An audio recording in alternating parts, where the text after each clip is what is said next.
Les vraies voix Sud Radio. 3 mots dans l'actu qui sont apaisement, colère et reconnaissance. Le Félix. gouvernement dégaine de nouvelles mesures pour les agriculteurs, renforcement des contrôles des prix, 150 millions d'euros d'aide pour les éleveurs, une pause réglementaire aussi sur les produits phytosanitaires. Les syndicats majoritaires FNSEA et Jeunes Agriculteurs appellent à lever les blocages, mais pas la coordination rurale échaudée par les 79 gardes à vue de la nuit dernière après l'intrusion au marché de Rungis. Et puis la reconnaissance du président ukrainien. L'Union européenne vient de débloquer net de 50 milliards d'euros. La Hongrie de Viktor Orban a finalement levé son veto. Les vraies voix Sud Radio. Avons-nous répondu au malaise ? À l'évidence, non. Avons-nous fait des erreurs ?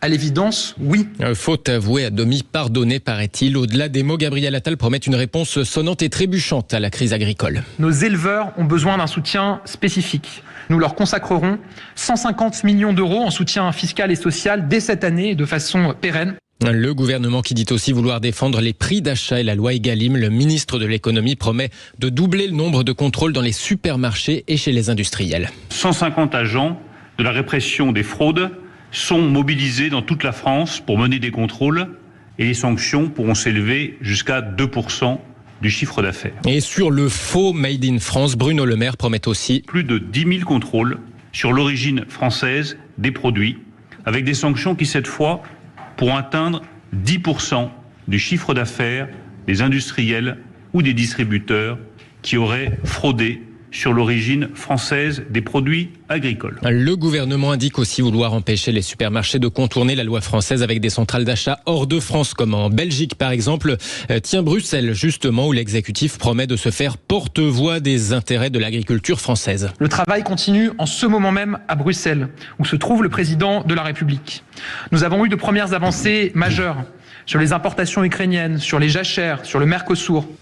Et à l'instant, la présidente de la Commission européenne, Ursula von der Leyen, dit vouloir, je cite, alléger le fardeau administratif des agriculteurs en Europe. Autre annonce du gouvernement français, une loi très prochainement pour protéger les agriculteurs des recours abusifs en trouble du voisinage. Et Gabriel Attal promet aussi la fin des surtranspositions. Vous savez, pas de produits ou de molécules interdites en France si elles sont encore autorisées dans les autres pays européens. Et ces annonces vont-elles cette fois-ci calmer la colère des agriculteurs ? Pas sûr. Et c'est notre deuxième mot. Et les syndicats majoritaires FNSEA et Jeunes Agriculteurs appellent à lever les blocages, mais la coordination rurale en revanche se montre toujours très remontée aujourd'hui. 79 de ses membres ont passé la nuit en garde à vue après une intrusion au marché de Rungis.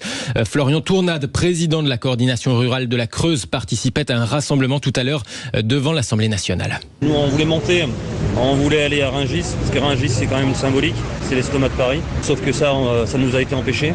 Le convoi qui est monté, il a eu des embûches tout le long du voyage. On les a bloqués aux portes de Paris. On a coincé les agriculteurs dans Rungis. On a ramassé 80 gars qu'on a parqués comme des bestiaux dans un bus pour aller leur faire passer la nuit en garde à vue. C'est une honte. C'est une honte, c'est une entrave à la liberté d'expression. On est traités comme des terroristes. On est paysans. On est des hommes et des femmes fiers de leur travail. Des propos recueillis par Mathilde Julien. On était avec la Confédération paysanne hier, on est avec la coordination rurale dans quelques instants pour le grand débat. 3e mot, reconnaissance, celle du président ukrainien. L'Union européenne vient de valider une aide de l'Ukraine de 50 milliards d'euros. Alors jusqu'à aujourd'hui, la Hongrie de Viktor Orban y mettait son veto à cause de ses liens qui sont restés bien étroits avec la Russie. Ça avait le don, ça d'agacer les 26 autres. Bon, finalement, ce soutien financier est donc validé aujourd'hui. La Hongrie lève son veto et Volodymyr Zelensky, le président ukrainien, salue une victoire commune sur la Russie. C'est un signal clair que l'Ukraine résistera et que l'Europe résistera. Il est également très important que cette décision ait été prise à l'unanimité par vous tous, les 27 États membres. C'est un autre signe clair de votre forte unité et de votre soutien à l'Ukraine. L'Ukraine qui a désespérément besoin de cette aide pour maintenir à flot son économie et pour son effort de guerre alors qu'une enveloppe d'aide américaine est bloquée au Congrès américain. Merci beaucoup Félix Mathieu.